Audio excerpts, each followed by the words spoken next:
My 47 male daughter Stacy, 15F, has one of the 2 rooms in my house with an ensuite bathroom. It's a largish room with a nice bay window, obviously very nice. I've recently become engaged to my girlfriend of 3 years, Alice, 33F, and her landlord has recently hiked her rent, so we're planning to have her move in with me. She has some kids. She has 2 daughters, 13F, 10F, and 2 sons, 11M, 9 meters. She is also pregnant, with our daughter due in about 5 months. I've made it absolutely clear to my daughter, as a condition of getting her approval on moving my girlfriend in, that she is allowed to keep her room, and she is also allowed to have a full lock on her door. For what it's worth, I also got my son's, 24 meters, blessing to give away his old room, although that's more of a moot point, as he lives with his own girlfriend now. My daughter plans to go to school locally, and I have told her in no uncertain terms that she's welcome to live at home for the rest of my life, and after that she can inherit the house. I bought the house with her mother and paid it off in large part with her mother's life insurance 10 years ago, so it only seems fair. She says she's alright as long as she has her room and her bathroom and she's allowed to put a lock on her door. She has a toaster oven and a mini fridge in there, so I guess she's pretty well set up. Stacy will be giving up a room that she's currently using as a studio/project space. She does art, videos and voiceovers etc., so even her larger room will become a bit more cramped, and she'll definitely need the extra space she has.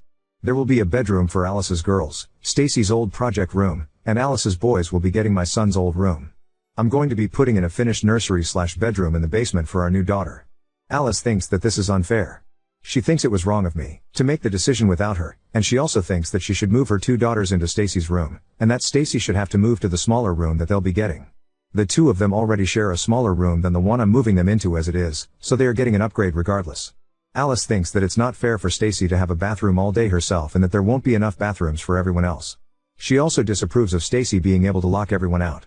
There were other smaller things she didn't like that I agreed to with Stacy, like the fact that she is to be paid for any babysitting, or the fact that my older car, her mom's old car, is hers when she gets her driver's license.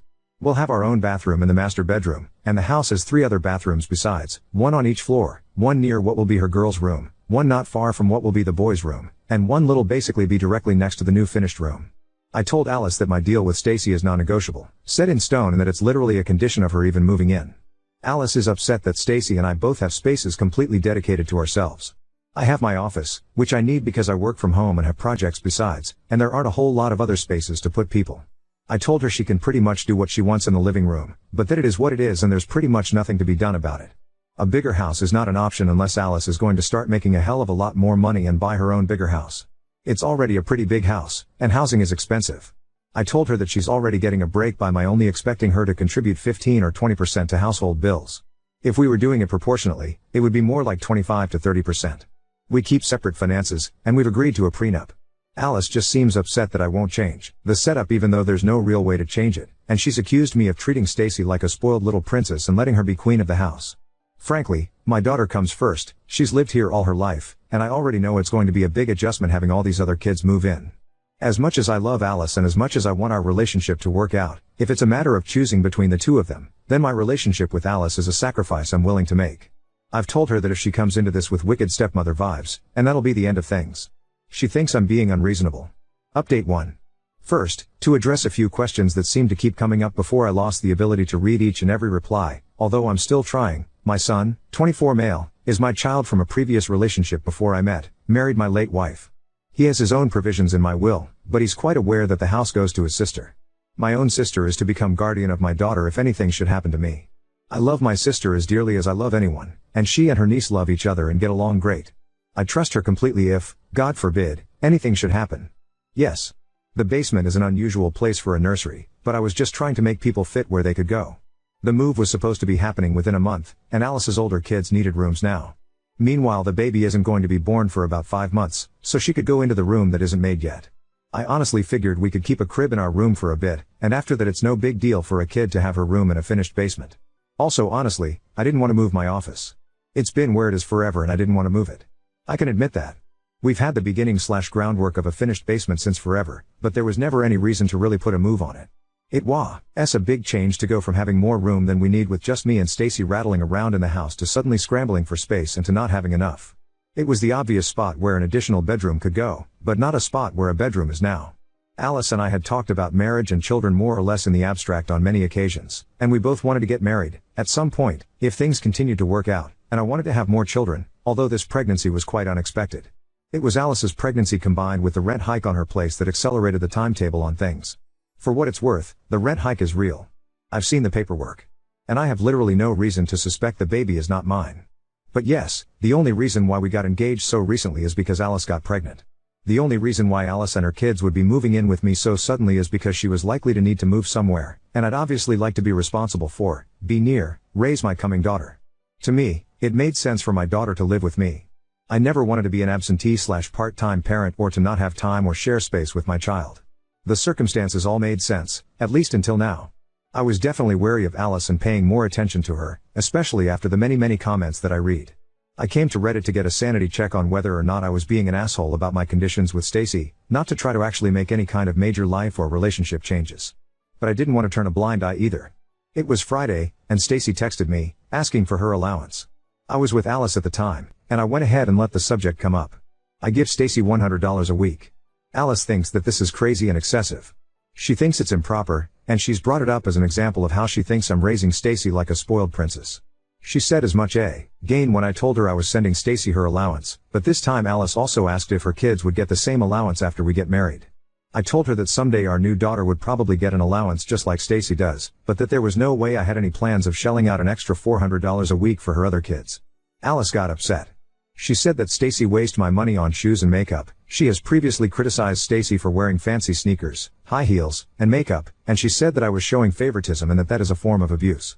She complained about me letting Stacy buy things with my credit card and store my credit card on her phone when I don't even let Alice do that.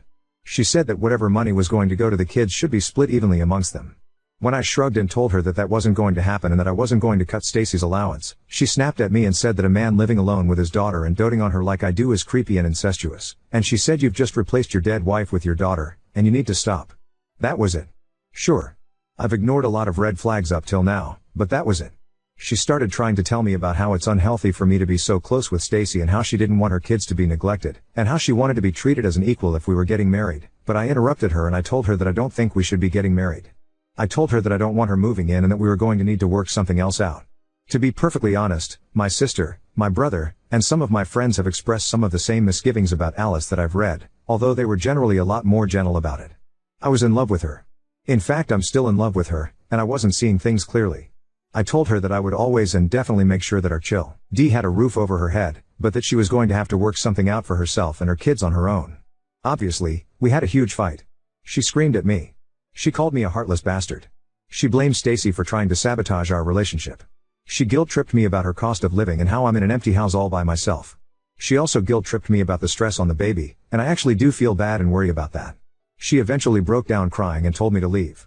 In the past 10 years, this was the first relationship with a woman I've had that became serious. I love her, and this hurts. It hurts a hell of a lot. I told Stacy that she didn't have to bother moving her stuff out of the other room, that Alice wasn't coming, and we hugged. She asked if this was her fault, and I told her no. I told her I honestly feel like marrying Alice would have been a mistake even if the two of them could have been best buddies. I always wanted to have a few more kids, and I've missed having a wife, but things don't always happen the way we want. So I'm pretty sure my relationship with Alice is effectively over, even if we're going to be raising a child together for the foreseeable future. My new daughter can have my son's old room whenever we work out whatever custody agreement we end up working out. I'm not sorry to be having another kid, even if I really wish the circumstances could be better. The red flags were always there. I guess it's better that I notice them now instead of even later. Now on to second story. Caught my in-laws using their MLM patch on my sick daughter, and now they're banned from seeing her, causing family drama. I 24 male and my wife 24F recently had our daughter in July. She is the best thing to ever happen to my wife and I, and we couldn't be more thrilled to have our little bundle of joy. She recently got sick while staying with her grandparents, my in-laws, while my wife and I took a trip for work. For context, my in-laws are really big into LifeWave/X39. It's some patch that supposedly helps regrow stem cells by reflecting light rays back into your body, allowing your body to produce more stem cells to fight off diseases and sickness. If you ask me, it sounds like a snake oil and my wife agrees, calling it a pyramid scheme. The only way to get said patches is by spending well over $1,000, and then you're tasked with selling the patches yourself. It's essentially some multi-level marketing product, where the more patches you sell, the more money you make. Falling right in line with my wife's comparison to a pyramid scheme, but MLMs are somehow legal. Now, I've tried doing research on X39, and the only comments I've seen praise said product are brand new accounts never used before or after, or their entire profile is dedicated to shilling out for LifeWave/X39. In my own research, they appear to just be overpriced stickers. They contain no medication, no special UV rays or anything of the sort. They're literally just an overpriced sticker with an air bubble. But my wife and I have made it very clear that we wanted no part in X39, nor did we want our daughter to have it. Even if it's fake, we wanted no part in it, and on the off chance it did something, I didn't want our daughter to be used as their lab rat or guinea pig. Now, before we left our daughter with my in-laws, we provided them with some infant medication, just in case she got sick. Can never be too safe, you know? Well, we returned home from the work trip early because our daughter wasn't getting any better, so we picked her up and went home. We were going to give her a bath, and in the process of taking her jacket off, we found an X39 patch on her arm. Upon finding it, we immediately called her parents and demanded to know why she had a patch on her. Her parents tried saying that it's safe for baby. We even ordered the ones for ages 7 and younger. And that it's practically medication. Their words, which still didn't answer our question. So my wife checked the go bag, and the Motrin we gave them was, while it was used, not used very much at all. Her parents tried claiming that someone else in their group or whatever gave it to their son and they got better in a week. Point is, we didn't buy it, nor did we care. We've made it abundantly clear that we wanted nothing to do with X39 and we didn't want our daughter to be a part of it. They failed to listen.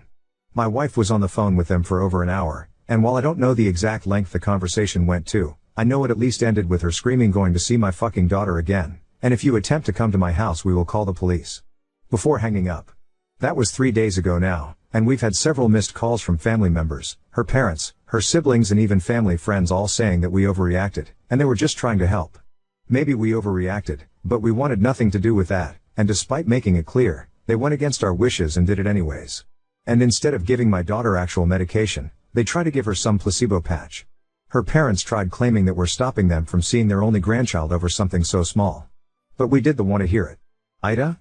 Update 1. There's been some development on that end, and while I'm confident things will likely end here, I wanted to give a quick update for those who may have been curious. I'm writing this on the toilet at work, so don't mind the rushiness of it all. After my wife essentially cut tied with them and we all received a million phone calls and text messages from family and friends, things quieted down for about a week or two. We started having my sister watch our daughter instead, when we had to work. We haven't had another out of trip town since the initial post, however. Through those couple of weeks we ever really heard anything beyond a couple of supposed shit-talking posts on Facebook bitching about us, but I can't seem to find the posts. We thought things were, probably, hopefully, going to end there, but boy were we wrong. And this is quite the jump from the last post. My wife and I were visited by CPS about 2 weeks ago or so, after they received concerning calls about supposed child abuse and negligence within the household. Of course, nothing like that happened, and the caseworker was very quick to see that. We had asked who reported her, and while she couldn't say, we had a suspicion it was from her parents. We were completely helpful and cooperative with the caseworker, and after she left that night, my wife called her mom up and asked her if she's the one who called CPS. Surprisingly, her mother took full accountability, but, not so surprisingly, tried to spin it around in her favor, claiming that she did it for our own good because our daughter was sick and she wasn't getting any better when she was there, so clearly we were doing something awful as parents. Kids get sick, it happens. But they're also extreme anti-vaxxers. Not just COVID, I mean everything. From even as something as trivial as the flu shot. Yet, they're willing to shill out thousands of dollars for some supposed stem cell regeneration sticker. The fucking hypocrisy and irony in their bullshit is unmatched. My wife didn't really know how to react to that, so she basically told her mom to go fuck herself, and she wants nothing to do with her again. I know I saw a few comments on the last post saying maybe we shouldn't have cut them out entirely, but now I'm starting to question why we didn't cut them out years ago, before our daughter was even a thought in our heads. About a week after the first audit, my mother-in-law showed up to our house on my day off while my wife was at work, and essentially demanded to see our daughter, forcing her way into our home by pushing past my arm. When I told her to get the hell out of my house, she had no business matching in here like that. She essentially told me that I'm unfit to be a parent because I'm depriving my daughter of help she desperately needed because she's clearly a very sick child. My daughter is perfectly healthy right now, and in fact, has had no stiffy nose and no high temperature, nothing. I told my mill straight up that she was batshit insane. I went off on her about how she lied to us, went against our wishes, had the audacity to call and lie to CPS, and then show up at our house unannounced/uninvited, and march herself inside, as well as everything about her X39/life wave bullshit. We argued there for a while, before I finally got so fed up, I told her to leave my house before I call the police. She stormed out of the house, and in true Karen fashion, said this isn't over. Before slamming my door, I immediately called my wife, who was of course, irate. The following morning, we filed a restraining order at the courthouse from her mom and dad, because they're clearly not in their right mindset. The caseworker had to audit us a few more times as per their guidelines over the past 2 weeks, and yesterday was her last day where she informed us that we're doing good and she's sorry for the trouble they caused. We kept her up to speed on the LifeWave shit, the showing up unannounced and the restraining order, and though she couldn't really take a side, she seemed apologetic. But my wife and I are pretty livid. We started looking at houses in another state to get as far away from her in-laws as possible. Our company has offices out there, so it's entirely possible we could just be transferred, so we're crossing our fingers that all goes well. The restraining order gets filed soon enough. Update 2. Things aren't going to be as juicy in this post as the last two, but some new things have happened, so I'll just jump right in. After my in-laws called CPSO and us for no discernible reasons other than we forbid them from seeing our daughter, things mostly quieted down. Some of you suggested that we should do more than just get a restraining order, so we bought some security cameras and had them installed all around our property, and our neighbors, who are pretty good friends of ours, was in the loop for the most part, and any time we had to go somewhere, not only did we have video cameras recording every time someone entered our driveway displayed directly on our phones, our neighbors kept us updated too. She stopped coming around for the first few months since she called CPS on us, but just the month before last, as we were preparing to move, my in-laws somehow got word we planned on moving states and attempted to block our driveway as her dad tried blocking the front door. Not sure what their plan was there because we have a back door and an extra side door leading from the kitchen, but I digress. Her mom blocked the driveway, stopping our U-Haul or car from leaving the property, and wouldn't budge, even after we told them we would call the police. They told us they'd move if we told them where we were moving to, but my wife told them that wasn't happening and they had 10 minutes to leave or we'd be calling the police. My neighbor came over during the commotion, but my in-laws still wouldn't budge. My daughter is crying during all of this as my wife is trying to console her, as my neighbor and I are attempting to remove my father-in-law from the doorway, but he wouldn't move. Eventually my wife called the police, and I'm guessing another neighbor called them as well because they responded within mere minutes. My in-laws kept screaming that we were taking their rightful grandchild away and that we'd all be damned to burn in hell for this, but honestly that just made me laugh. The police kept asking them to leave, but they wouldn't. Eventually they were arrested for refusing to leave, and the police were nice enough to call a tow truck for us to be able to back out of the driveway. Lo and behold, as the police were handcuffing my in-laws, they both had on those X39 patches, and even the police questioned them about it. But whatever, what's done is done. We were able to finally leave and on to new adventures. We've been settled in at our new house for the better part of over a month, and we're enjoying it greatly. No word from her in-laws, and they have no idea where we are. We have them blocked, but we'll eventually get messages from unknown numbers or Facebook accounts asking where we moved, but there's no way they're that foolish to believe we'll actually tell them.